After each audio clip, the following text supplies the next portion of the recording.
السلام علیکم، کیسے ہیں آپ سب؟ امید ہے آپ سب لوگ خیریت سے ہوں گے۔ تو آج ہم پیرے کامل کی ایپیسوڈ 39 سٹارٹ کریں گے۔ اور کون کون اس کے بارے میں جانتا ہے؟ سکندر عثمان نے کہا، کوئی بھی نہیں، بس میں، میری بیٹی اور میرا شوہر۔ ناصرہ نے جلدی سے کہا، ملازموں میں سے کسی اور کو کچھ پتہ ہے؟ توبہ کریں جی، میں کیوں کسی کو کچھ بتاتی؟ میں نے کسی کو کچھ بھی نہیں بتایا۔ تم نے جو کچھ کیا اس کے بارے میں تو میں بعد میں طے کروں گا، مگر فی الحال تم نے ایک بات اچھی طرح ذہن نشین کر لینی ہے، تم کسی کو بھی اس سارے معاملے کے بارے میں نہیں بتاؤ گی۔ اپنا منہ ہمیشہ کے لیے بند کر لو، ورنہ میں اس بار نہ صرف تمہیں واقعی اس گھر سے نکال دوں گا، بلکہ میں ہاشم الدین اور پولیس سے کہہ دوں گا کہ یہ سب کچھ تم نے کروایا ہے۔ تم نے ہی ان دونوں کو گمراہ کیا تھا اور تم ہی ان دونوں کے پیغامات ایک دوسرے تک پہنچاتی رہی۔ پھر پولیس تمہارے ساتھ اور تمہارے خاندان کے ساتھ کیا کرے گی تمہیں یاد رکھنا چاہیے۔ تمہاری ساری عمر جیل کے اندر ہی گزر جائے گی۔ وہ غصے کے عالم میں اسے دھمکا رہے تھے۔ نہیں صاحب جی، میں کیوں کسی کو کچھ بتاؤں گی؟ آپ میری زبان کٹوا دیجیے گا اگر میرے منہ سے دوبارہ اس کے بارے میں کچھ سنیں۔ ناصرہ گھبرا گئی، مگر سکندر عثمان نے رکھائی کے ساتھ اس کی بات کاٹ دی۔ بس کافی ہے، اب تم جاؤ یہاں سے، میں تم سے بعد میں بات کروں گا۔ انہوں نے اسے جانے کا اشارہ کرتے ہوئے کہا۔ سکندر عثمان پریشانی کے عالم میں ادھر ادھر ٹہلنے لگے۔ اس وقت ان کے سر پر واقعی آسمان ٹوٹ پڑا تھا، اور اس وقت انہیں پہلی بار سالار کے ہاتھوں بیوقوف بننے کا احساس ہو رہا تھا۔ وہ کس ڈٹائی، مہارت اور بےہودگی سے ان سے جھوٹ پر جھوٹ بولتا اور انہیں دھوکہ دیتا گیا تھا، اور انہیں اس کا احساس تک نہیں ہو سکا تھا۔ اور اگر ملازمہ انہیں یہ سب کچھ نہ بتاتی تو وہ ابھی بھی ٹانگ پر ٹانگ رکھے مطمئن بیٹھے ہوتے، یہی سوچ کر کہ سالار امامہ کے ساتھ انوالو نہیں ہے اور نہ ہی اس کی گمشدگی میں اس کا کوئی حصہ تھا۔ وہ چند دن گھر پر رہ کر ایک بار پھر کالج جانا شروع ہو چکا تھا۔ وہ جانتے تھے کہ سالار کی نگرانی کروائی جا رہی تھی، اور ہاشم بن احمد کو سب کچھ پتہ چلنے کا مطلب کیا تھا وہ اچھی طرح جانتے تھے۔ ان کا کچھ دیر پہلے کا اطمینان یک دم ختم ہو گیا تھا۔ وہ اندازہ کر سکتے تھے کہ وہ کاغذات کیسے تھے، ان 5 آدمیوں کی موجودگی کا مطلب کیا تھا، سالار اور امامہ کے درمیان تعلق کی نوعیت کیا تھی، اور اس وقت ان کا دل چاہ رہا تھا کہ وہ اس کا گلا دبا دیں یا پھر اسے شوٹ کر دیں، مگر وہ جانتے تھے وہ یہ دونوں کام نہیں کر سکتے تھے۔ سالار سکندر ان کا وہ بیٹا تھا جس سے وہ اپنی اولاد میں سب سے زیادہ محبت کرتے تھے، اور اس طرح بیوقوف بننے کے بعد پہلی بار وہ سوچ رہے تھے کہ وہ اب سالار سکندر کی کسی بات پر یقین نہیں کریں گے۔ وہ اسے مکمل طور پر ہر معاملے کے بارے میں اندھیرے میں رکھیں گے، ویسے ہی جیسے وہ کر رہا تھا۔ اس کی امامہ سے جان پہچان کیسے ہوئی؟ سکندر عثمان نے اپنے گھر میں بے چینی سے ٹہلتے ہوئے طیبہ سے پوچھا۔ مجھے کیا پتا کہ اس کی جان پہچان امامہ سے کیسے ہوئی؟ کوئی بچہ تو ہے نہیں کہ میری انگلی پکڑ کر چلتا ہو، طیبہ نے قدرے خفگی سے کہا۔ میں نے تم سے بہت بار کہا تھا کہ اس پر نظر رکھا کرو، مگر تمہیں اپنی ایکٹیویٹیز سے فرصت ملے تو تم کسی اور کے بارے میں سوچو، اس پر توجہ دینا صرف میرا ہی فرض کیوں ہے؟ طیبہ یک دم بھڑک اٹھیں۔ آپ کو بھی تو اپنی ایکٹیویٹیز چھوڑ دینی چاہیے، سارا الزام میرے ہی سر کیوں؟ میں تم کو کوئی الزام نہیں دے رہا، اور اس بحث کو ختم کرو۔ امامہ کے ساتھ شادی، تم اندازہ کر سکتی ہو کہ ہاشم مبین کو جب اس تعلق کا پتہ چلے گا تو وہ کیا تماشا کھڑا کریں گے؟ مجھے یہ سوچ کر شوق لگ رہا ہے کہ اس نے ایسی حرکت کرنے کا سوچ کیسے لیا۔ اسے بالکل بھی احساس نہیں ہوا کہ ہماری اور ہماری فیملی کی سوسائٹی میں کتنی عزت ہے۔ سکندر عثمان طیبہ کے قریب صوفے پر بیٹھے ہوئے بولے، ایک پرابلم ختم ہوتی ہے تو ہمارے لیے دوسری پرابلم شروع کر دیتا ہے۔ یہ سارا چکر اسی وقت شروع ہوا ہوگا جب پچھلے سال اس نے خودکشی کی کوشش کے بعد اس کی جان بچائی تھی۔ ہم بے وقوف تھے کہ ہم نے اس معاملے پر نظر نہیں رکھی، ورنہ شاید یہ سب بہت پہلے ہی سامنے آ جاتا۔ سکندر عثمان اپنی کن پٹی مسلتے ہوئے کہنے لگے، اور یقیناً یہ لڑکی بھی اس کے ساتھ اپنی مرضی سے انوالو ہوئی ہوگی، ورنہ اس طرح کوئی کسی کے ساتھ مرضی کے خلاف تو نکاح نہیں کر سکتا۔ اور ہاشم مبین کو دیکھو، وہ یوں شور مچا رہا ہے جیسے اس کی بیٹی کا اس میں کوئی قصور نہیں ہے۔ جو کیا ہے سالار نے ہی کیا ہے، انہوں نے FIR بھی اغوا کی درج کروائی ہے۔ طیبہ نئے سرے سے سلگنے لگی، جو بھی ہے قصور تمہارے بیٹے کا ہے، نہ وہ ایسے کاموں میں پڑتا نہ ہی اس طرح پھنستا۔ تو تم صرف یہ سوچو کہ تمہیں اس صورتحال سے کس طرح بچنا ہے۔ ابھی ہم اتنی بری طرح نہیں پھنسے جس طرح آپ سوچ رہے ہیں۔ آپ پر یہ جرم ثابت نہیں ہوا، پولیس یا ہاشم مبین کے پاس کوئی ثبوت نہیں ہے، اور ثبوت کے بغیر وہ کچھ نہیں کر سکتے۔ اور جس دن ان تک کوئی ثبوت پہنچ گیا، اس دن کیا ہوگا؟ تم نے یہ سوچا ہے؟ سکندر عثمان نے کہا۔ آپ پھر امکانات کی بات کر رہے ہیں، ایسا ہوا تو نہیں ہے، اور ہو سکتا ہے ہو بھی نہ۔ اس نے اگر ہمیں اتنا بڑا دھوکہ دے دیا ہے تو ہو سکتا ہے ایک اور دھوکہ یہ ہو کہ اس کا رابطہ اس لڑکی کے ساتھ نہیں ہو۔ ممکن ہے یہ ابھی بھی اس لڑکی کے ساتھ رابطے میں ہو۔ سکندر عثمان کو خیال آیا، ہاں ہو سکتا ہے۔ پھر کیا کیا جائے؟ میں اس سے بات کروں گا تو سمجھو پتھر کے ساتھ اپنا سر پھوڑوں گا۔ وہ پھر جھوٹ بول دے گا، جھوٹ بولنے میں تو وہ ماہر ہو چکا ہے۔ انہوں نے تنفر آمیز لہجے میں کہا، بس چند ماہ میں اس کا BA کمپلیٹ ہو جائے، پھر میں اسے باہر بھجوا دوں گا۔ کم از کم ہر وقت ہاشم مبین کی طرف سے جن اندیشوں کا میں شکار رہتا ہوں وہ تو ختم ہوں گے۔ انہوں نے سگریٹ کا ایک کش لگایا، مگر آپ ایک چیز بھول رہے ہیں سکندر۔ طیبہ نے بڑی سنجیدگی سے چند لمحوں کی خاموشی کے بعد کہا، کیا؟ سکندر نے انہیں چونک کر دیکھا۔ سالار کی امامہ کے ساتھ خفیہ شادی۔ اس شادی کے بارے میں جو کچھ بھی کرنا ہے وہ آپ کو خود ہی کرنا ہے۔ آپ کیا کریں گے اس شادی کے بارے میں؟ طلاق کے علاوہ اس شادی کا اور کیا کیا جا سکتا ہے؟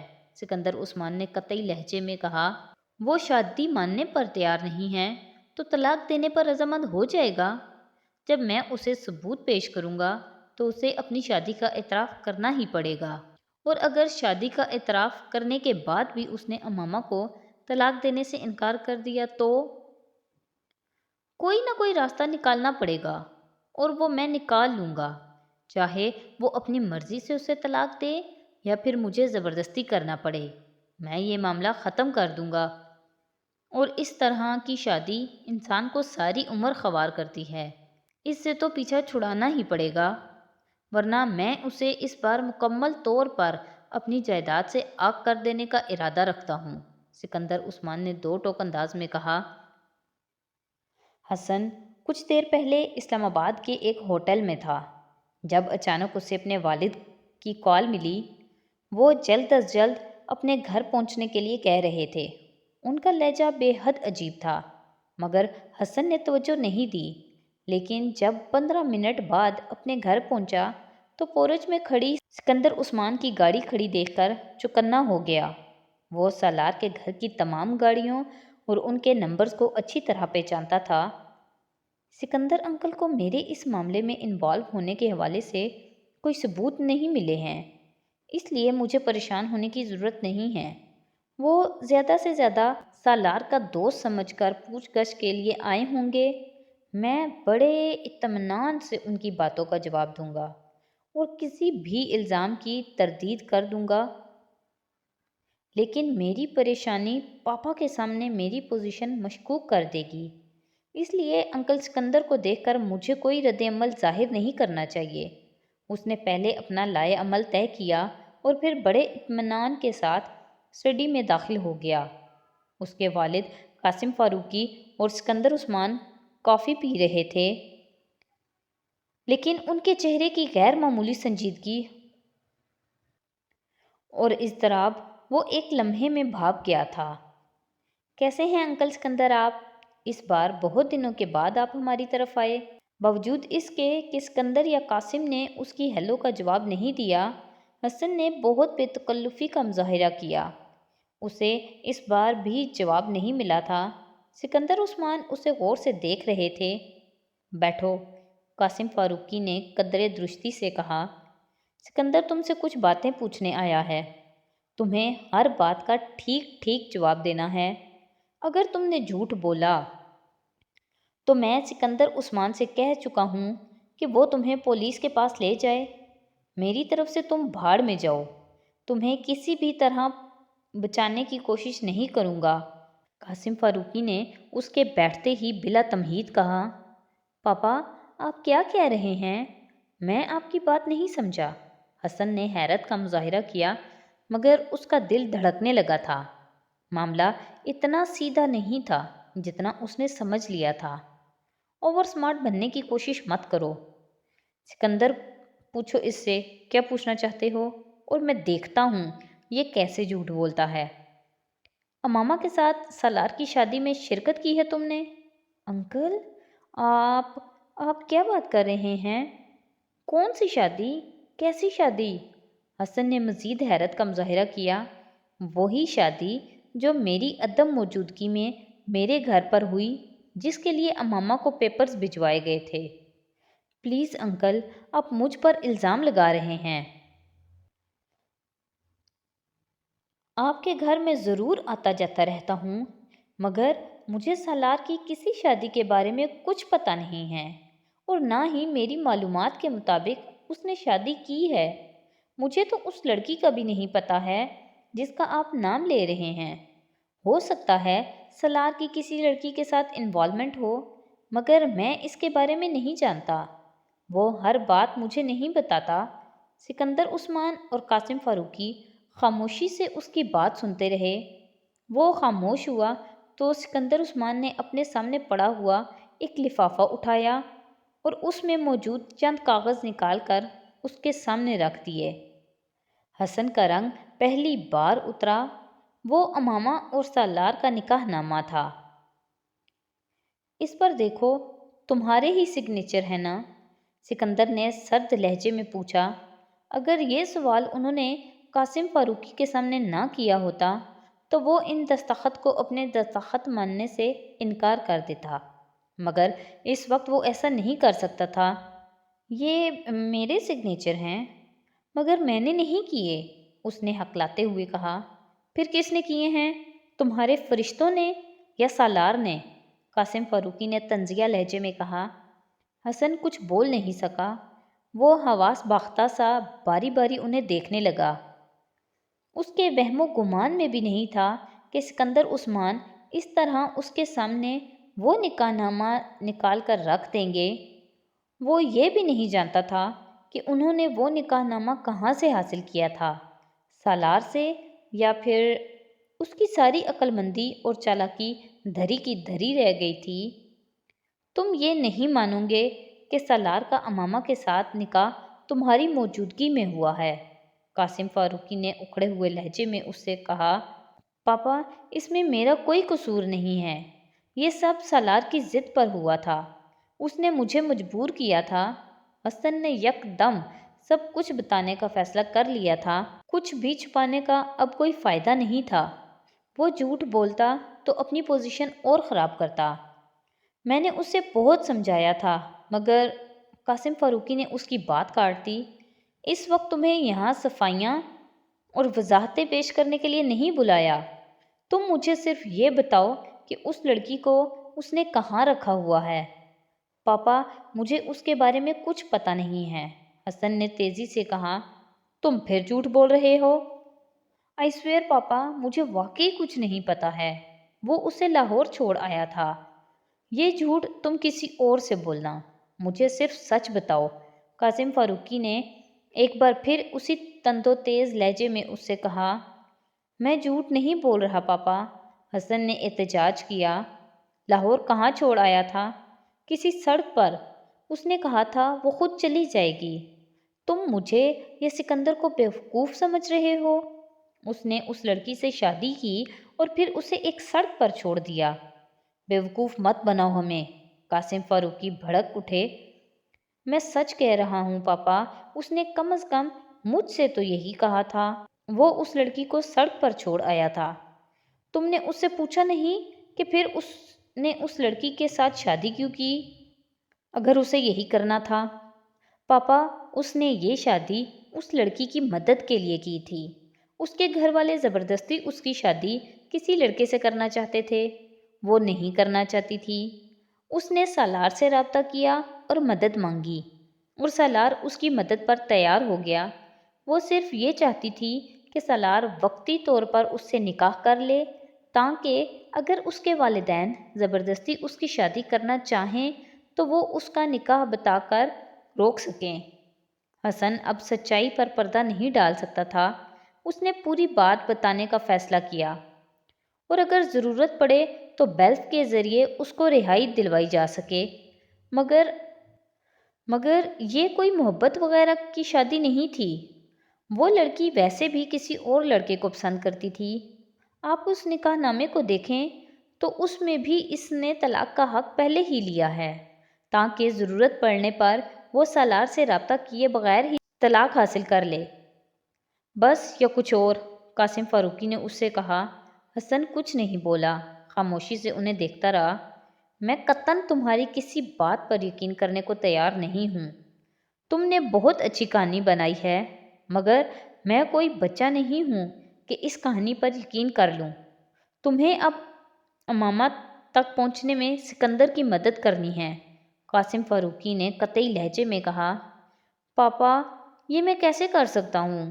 مجھے اس کے بارے میں کچھ پتہ نہیں ہے، حسن نے احتجاج کیا۔ تم یہ کیسے کرو گے؟ یہ تم خود جان سکتے ہو۔ مجھے صرف یہ بتانا تھا کہ تمہیں کیا کرنا ہے۔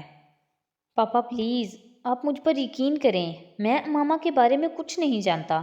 نکاح کروانے کے علاوہ میں نے اور کچھ نہیں کیا، حسن نے کہا۔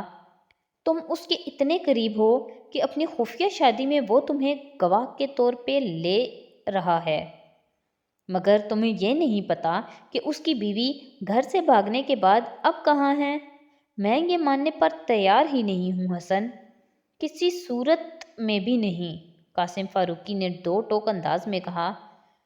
تمہیں اگر پتہ نہیں ہے تو بھی تم اس کا پتہ کرواؤ کہ وہ کہاں ہے۔ سالار تم سے کچھ نہیں چھپائے گا۔ پاپا، وہ بہت سی باتیں مجھے نہیں بتاتا۔ وہ سب باتیں تمہیں بتاتا ہے یا نہیں؟ میں فی الحال صرف ایک چیز میں دلچسپی رکھتا ہوں، اور وہ امامہ کے بارے میں معلومات ہے۔ تم ہر طریقے سے اس سے امامہ کا پتہ حاصل کرو، اور سالار کو کسی بھی طرح یہ پتہ نہیں چلنا چاہیے کہ سکندر کو اس شادی کی اطلاع مل چکی ہے یا اس نے اس سلسلے میں تم سے کوئی ملاقات کی ہے۔ اگر مجھے یہ پتہ چلا کہ سالار یہ بات جان گیا ہے تو میں تمہارا کیا حشر کروں گا، یہ تم یاد رکھنا ہے۔ میں سکندر کو تو پہلے ہی اجازت دے چکا ہوں کہ وہ ہاشم مبین کو تمہارا نام دے دے۔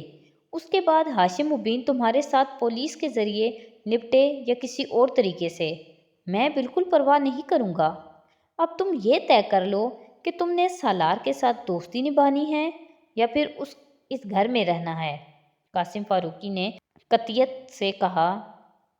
پاپا، میں کوشش کرتا ہوں کہ کسی طرح امامہ کے بارے میں کچھ معلومات مل جائیں۔ میں سالار سے اس کے بارے میں بات کروں گا۔ میں اسے یہ نہیں بتاؤں گا کہ سکندر انکل کو اس سارے معاملے کے بارے میں پتہ چل گیا ہے، وہ میکانیکی انداز میں دہراتا جا رہا تھا۔ وہ اس بار واقعی بری طرح اور خلاف توقع پھنسا تھا۔ سالار چند دن گھر بیٹھا رہا تھا، مگر پھر ضد کر کے اس نے کالج جانا شروع کر دیا۔ ہاشم مبین اور اس کے گھر والے امامہ کی تلاش میں زمین آسمان ایک کیے ہوئے تھے۔ اگرچہ وہ یہ سب کچھ بڑی رازداری کے ساتھ کر رہے تھے، لیکن اس کے باوجود ان کے ملازمین اور پولیس کے ذریعے سکندر کو ان کی کوششوں کی خبر مل رہی تھی۔ وہ لاہور میں بھی امامہ کی ہر سہیلی سے رابطہ کر رہے تھے جسے وہ جانتے تھے۔ سالار نے ایک دن اخبار میں باہر جاوید نامی ایک شخص کا خاکہ دیکھا۔ اس کے بارے میں معلومات دینے والے کے لیے انعام کا اعلان تھا۔ وہ اس نام سے اچھی طرح واقف تھا۔